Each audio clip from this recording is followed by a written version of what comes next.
Hello everyone, welcome back to the run academy. तो जैसे आप जानते हैं बेटा कि लास्ट लेक्चर के अंदर हमने आयनिक बॉन्ड्स के बारे में स्टडी किया था। तो आज के लेक्चर के अंदर उसके जो इंटेक्स क्वेश्चंस हैं उनको हम स्टडी करने वाले हैं। In total there are 15 questions. तो आज के लेक्चर के अंदर मैं फर्स्ट 8 क्वेश्चन को डिस्कस करूंगा। और हाँ, ऊपर जितने भी चैनल और जो पेजेस दिए गए हैं उनके जो लिंक्स है वो हमने डिस्क्रिप्शन बॉक्स में डाल दिए हैं। तो बिना कोई टाइम वेस्ट किए चलिए शुरू करते हैं।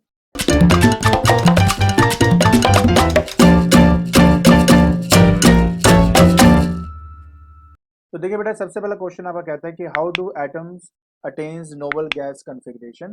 तो देखिए बेटा, पहले तो आप ये समझो कि नोबल गैस कॉन्फ़िगरेशन क्या होती है। एक ऐसा एटम जिसके पास मान लीजिए अगर एक शेल है तो उसके पास मैक्सिमम दो ही इलेक्ट्रॉन हो सकते हैं उसमें। और अगर एक से ज्यादा शेल है तो आउटर मोस्ट शेल में उसके बाद 8 इलेक्ट्रॉन्स होने चाहिए। ऐसा करने के लिए जो बाकी एटम्स होते हैं या तो इलेक्ट्रॉन्स को क्या करते हैं, अपने अंदर ऐड कर लेते हैं या तो वो लूज कर देते हैं।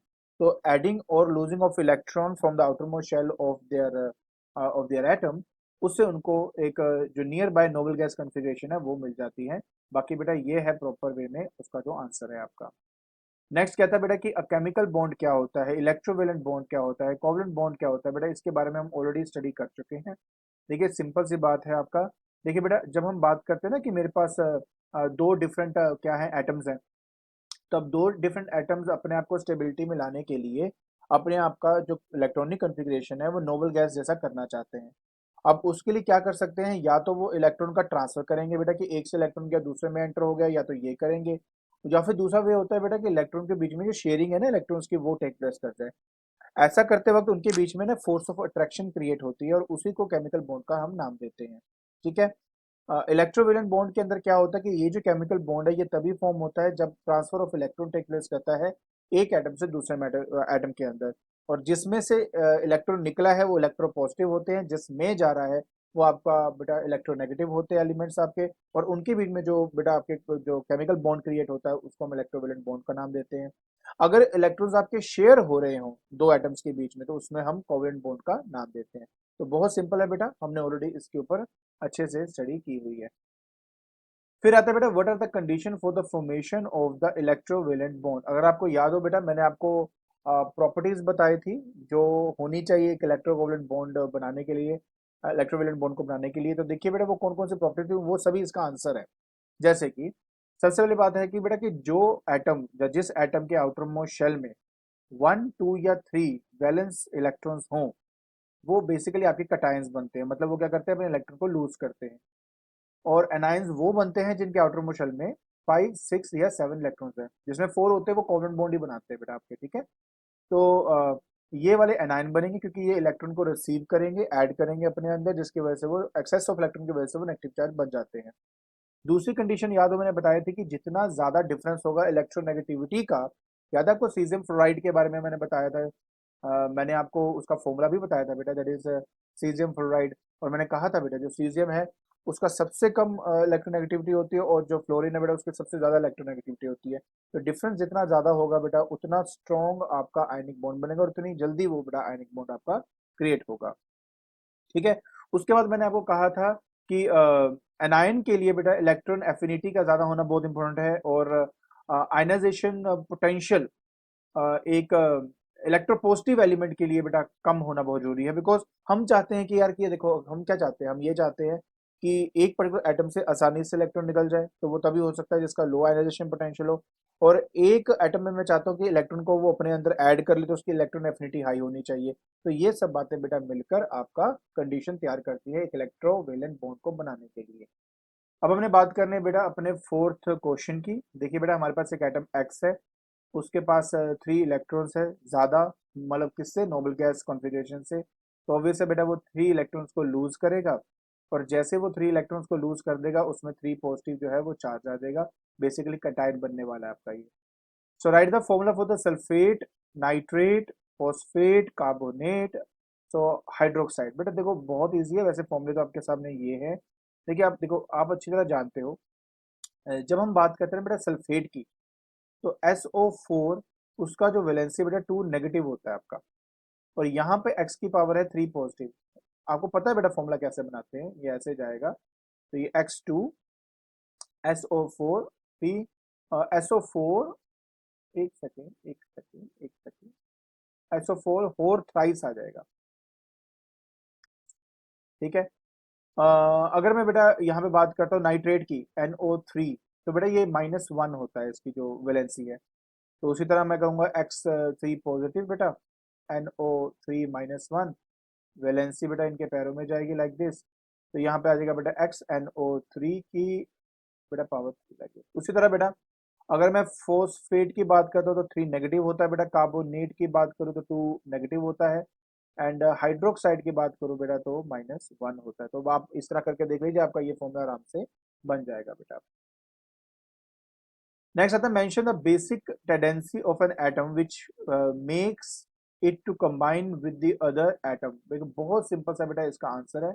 हर एक एटम चाहता है कि उसके पास जो आउटर मोस्ट शेल में इलेक्ट्रॉन्स हैं, अगर एक से ज्यादा शेल है तो उसमें उसमें 8 इलेक्ट्रॉन्स होने चाहिए बेटा।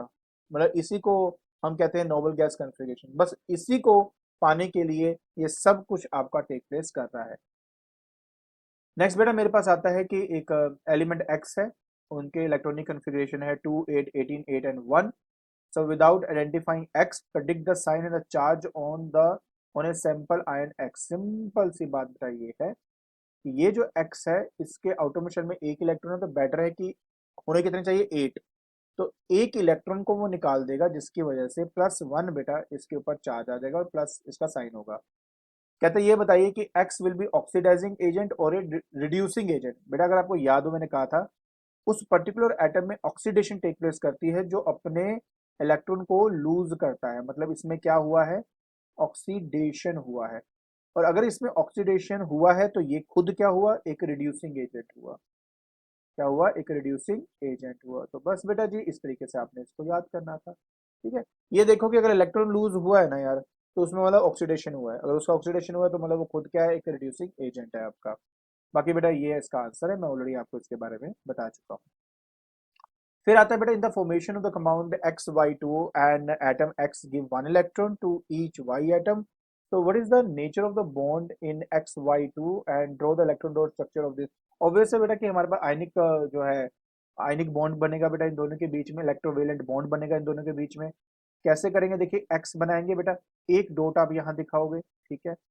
उसके बाद आपको चाहिए दो वाइस, 1 2 3 4 5 6 एंड 7। बेटर है कि हम क्रॉस लगा देते हैं बेटा थोड़ा अलग दिखाने के लिए,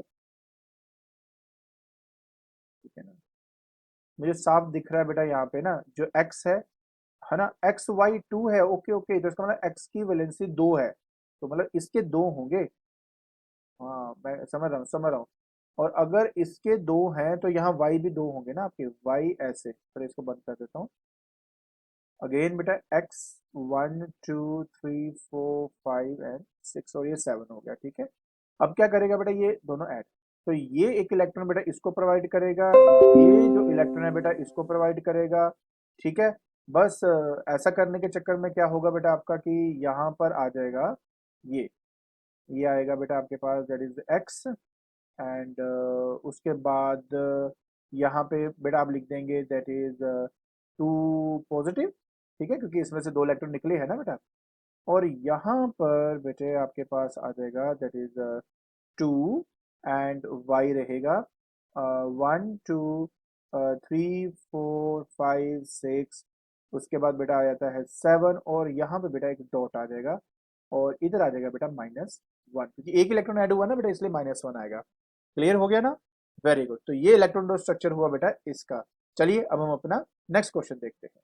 अब हम बात करेंगे बेटा अपने आखिरी क्वेश्चन की। कहते हैं कि an atom X has 2 8 7 electron in its shell, it combines with Y having 1 electron in its outermost shell. अच्छा, 1 electron in the outermost shell. So what type of bond will be form between X and Y. Obvious है बेटा x को एक electron की requirement है और Y के पास एक इलेक्ट्रॉन है, वो उसको प्रोवाइड कर देगा। एक्स बन जाएगा बेटा आपके पास दैट इज -1 और वाई बन जाएगा बेटा आपका +1, क्योंकि इसने इलेक्ट्रॉन निकाल कर इसको दे दिया है। तो इनके बीच में आयनिक बॉन्ड ही बनेगा आपका। And right the formula of the compound. Of course बेटा एक्स के बाद -1 है, वाई के बाद +1 है, तो ये एक्स वाई जो है बेटा ये आपका फॉर्मूला बन जाएगा। आई होप आपको अच्छे से समझ में आ गया होगा बेटा कि इन क्वेश्चन के आंसर कैसे करने हैं। ठीक है। तो आज के लेक्चर के अंदर हमने इंटेक्स क्वेश्चन जो 1 है बेटा उसके फर्स्ट 8 क्वेश्चन को डिस्कस कर लिया है। नेक्स्ट लेक्चर के अंदर मैं इसके बाकी क्वेश्चन जो है वो डिस्कस कर दूंगा। और अगर आपको मेरी वीडियो पसंद आ रही है तो please like it, share it and subscribe it. आज के लिए बस इतना ही। Thank you so much.